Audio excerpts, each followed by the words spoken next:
about Kellogg's with a new plan to give new life to its brand. The company is set to open a cereal bar in Times Square, featuring all of your favorite breakfast food. Kellogg's is the latest corporation to use the retail experience to boost sales of its multiple brands, including Frosted Flakes, Mini Wheats, Rice Krispies. I want to bring in a professor of food marketing at St. Joseph's University, John Stanton. John, good to see you. Thanks so much for joining us. Oh, it's my pleasure. Do you think this will resonate? An actual retail outlet, which is called a cereal bar. Absolutely.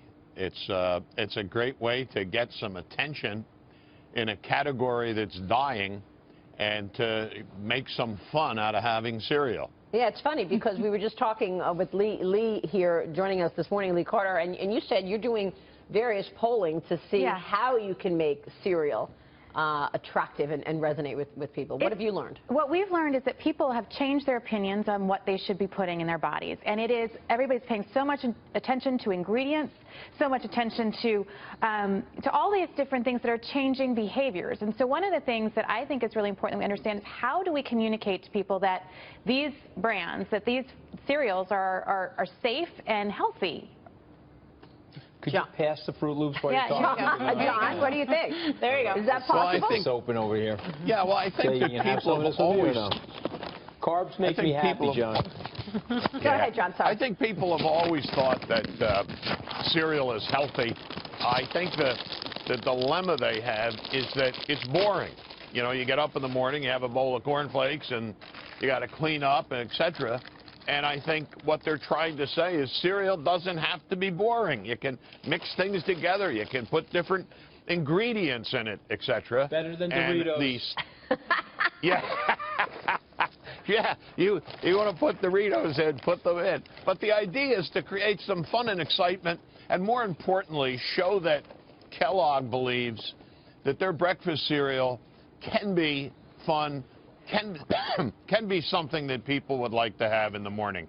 I don't think the store is really there to make a profit. It's there to get people to get excited about cereal again. Yeah, and we see it elsewhere in New York. There's an M&M World, you know, playing on their big products. There's the Chobani store. Even Ralph Lauren has a whole restaurant, the Polo Bar.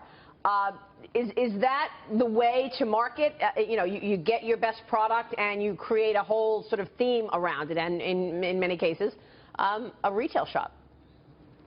Well, I'm not sure it's the best way, but it certainly is a good way, and it's a good way for a company whose category has been declining, and you're sitting around saying, man, we have to get people to recognize this is a good product.